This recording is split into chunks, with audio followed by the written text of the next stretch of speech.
Hindi mo kailangan magpakabuti sa mga taong kahit anong gawin mo ay may nasasabi. Ako po ang inyong lingkod, Tagapanood TV. Welcome back po dito sa ating YouTube channel at Facebook page. Ngayong araw po, ang ating gagawa ng reaction video ay galing po sa channel ni Showbiz Philippines. Nasa description po yung link ng kanyang channel. Pwede nyo po siyang bisitahin at pakisuportahan na rin. Pero bago po tayo magpatuloy mga tagapanood, nais ko lang po kayong imbitahan, lalong-lalo na po sa mga bagong napadaan lang dito sa ating channel, na huwag po sanang kalimutan na mag-subscribe. Hit nyo na rin po notification bell para lagi po kayong updated sa mga bago pang video na ating ilalabas. Share, like, and comment din po kayo mga tagapanood. Atin niyang babasahin at pupusuan. So simulan na po natin ang ating reaction video sa araw na to mga tagapanood.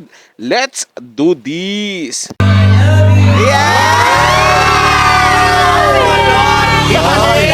Legal ka doon! Tindera kayo! Ang mensaheng ito ay dinirekta kahapon ni Vice Ganda sa kanyang mga bashers na masaya sa suspension na natanggap nila dahil sa nasabing icing incident. Nagbalik na nga kahapon sa It's Showtime si Ayan Perez matapos ilang araw na nawala simula nang pumatok ang balitang sinuspinde ang nasabing programa ng 12 days. Naging madamdamin man ang kanilang unang pamamaalam sa madlang people dahil sa balitang ito, ipinaglaban naman sila ng kanilang mga boss kaya hindi ito naipatigil at tuloy-tuloy pa din ang kanilang programa hanggang sa ngayon. Ngunit ayon sa balita, kahit hindi pa final ang desisyon ng MTRCB, maaari pa rin silang mawala sa telebisyon.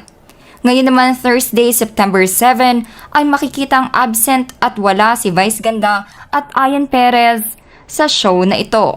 Hindi naman nilinaw ng management kung bakit wala ang dalawa sa It's Showtime. Ayon pa sa balitang nakarating sa amin, kapag hindi naaprubahan ang kanilang motion for reconsideration ng MTRCB at kapag wala din silang nakuhang suporta galing sa House of the President, ay matutuloy na nga ang 12 days na suspension ng nasabing programa at ang mapapanood na lamang sa national television ay ang rewind episodes nila. Ito naman ang buong pahayag at sagot ng MTRCB sa pagiging bias di umano nila at ni Lala Soto.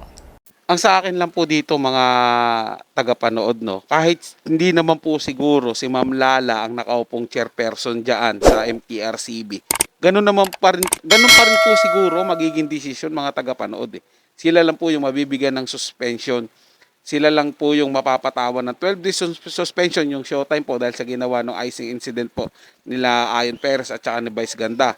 Hindi po mapapatawan ng suspension yung ginawa po nila Tito Sen. Kasi sa mata po ng karamihan, kahit sa ibang mga tao po, mga tagapanood na nakapanood nung programa na E80 kung saan humalik nga po si Tito Sen doon sa kanyang may bahay, wala po talagang wala pong nakikitang malaswa doon. Hindi po yun intimate na kagaya po ng ginawa nila Vice Ganda. Kahit daanin po sa butuhan, talong-talo po sila sa butuhan mga tagapanood. Ang lagi lang po talagang nagrereklamo, siyempre po, yung yung kabilang side po, yung kampi naman po sa Showtime, mga umiidolo o nag-idolize kay Vice Ganda at kila Ayon Perez. Idol ko po sila, sila Vice at saka si Ayon mga tagapanood.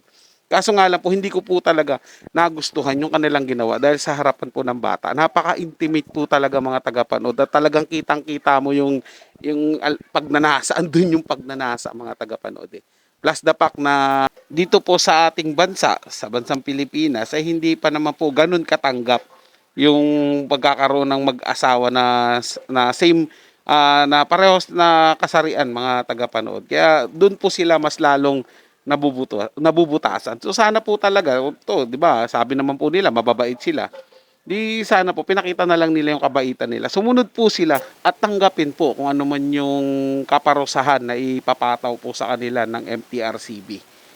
May ano po yan sila, may sarili silang taga-imbestiga, may sarili silang pagpapasya tungkol dun sa nangyari. Mas nagkataon po, mas nakitaan po nila ng kalaswaan o paglabag yung ginawa nila Vice Ganda at Ayon Perez sa It's Showtime kaysa naman po dun sa ginawa nila Tito Sen at ni Ma'am Helen.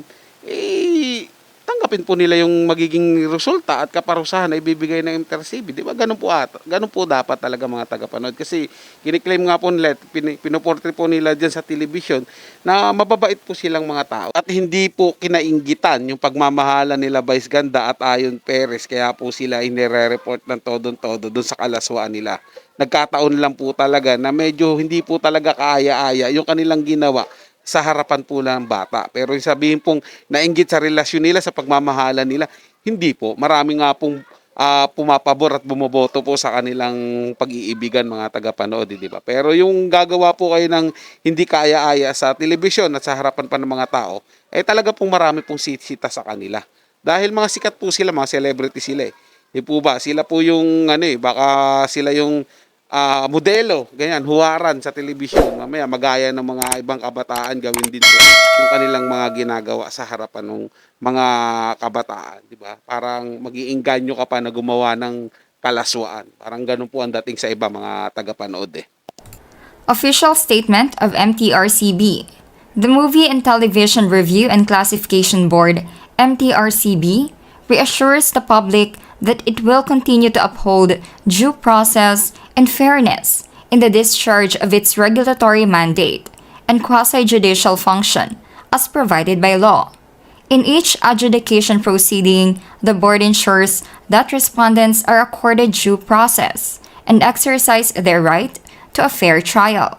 Through the agency's hearing and adjudication committee, respondents are given the opportunity to present their case and submit position papers, which are deliberated upon by the said committee. After considering the merits of the case, the committee recommends to the board its final decision for affirmation. Last 17 August 2023, a special board meeting was held to address multiple adjudicated cases, including the 25th July 2023 episode of It's Showtime.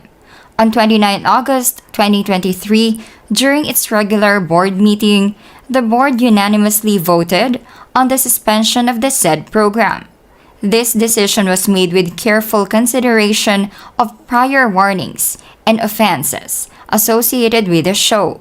Chairperson Lala Soto inhibited from voting, ensuring that members of the board exercise their independent judgment in determining the appropriate course of action.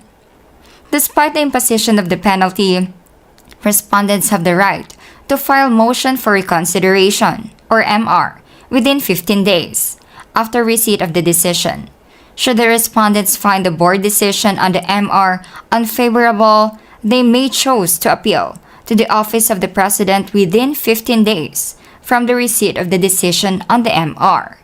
The order suspending the show shall only take effect after the lapse of the aforementioned periods, without the respondents having filed their MR or appeals. There you have it, mga ka-showbiz peeps. Anong masasabi nyo sa balitang ito? Just comment below. Yun naman po pala mga tagapanood, binibigyan sila ng pagkakataon na ilaban nila yung sarili nila, ibahayag nila yung side nila, patunayan na hindi po malaswa yung ginawa nila. Meron naman po pala silang pagkakataon na ganun eh.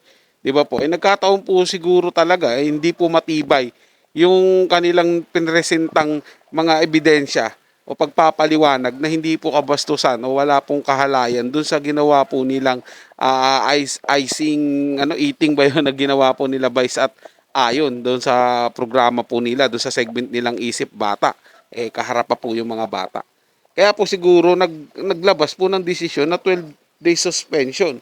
Dahil yung grounds po tinitingnan nila, may kanya-kanyang committee po sila, may kanya-kanyang taga siyasat kung ano po yung tunay na nangyari, ano po ba yung mga dapat gawin, ano po ba yung grounds ng mga paano po ba malalaman kung malalaswa yung ganung mga bagay na ginagawa nila. Ganun po siguro mga tagapanood. Kaya doon sa mga kumakalat at laging sinasabi ng ibang tao na napakabayas po ng MTRCB, malabo po dahil hindi lang naman si Ma'am Lala Soto ang magdidesisyon niyan. Marami pong committee, marami pong mga nakapaligid sa kanya na bumoboto. Alam nga naman yung boto ng mga kasamahan niya doon, ibabaliwalain niya dahil yung gusto niya lang masunod. Malabo po yan mga tagapanood. Kahit nga sa sa Kongreso, pag hindi pinirmahan ng ibang kasamahan nila, hindi rin matutuloy yung batas na susumite nila. Ganyan lang po yan mga tagapanood. Nagkataon lang po talaga, hindi nila matanggap na binabaan ng suspension yung idol po nila. Yung It's Showtime po, sila Vice Ganda at Ayon Perez. Kaya po lagi nila sinasabi na bias. So yun lang po mga tagapanood, na nagustuhan nyo po yung paksang ating tinalakay sa araw na to, at kung kayo bago lang po na napadaan dito sa ating channel, huwag nyo po sanang kalimutan na mag-subscribe. Hit nyo na rin po ang notification bell para lagi po kayong updated sa mga bago pang video na ating ilalabas. Share, like, and comment din po kayo mga tagapanood, ating yung babasahin at pupusuan. So hanggang sa mali po, ito ang yung Tagapanood TV. Komento at opinion lamang, wala pong personalan. Paalam po at mabuhay po kayong lahat.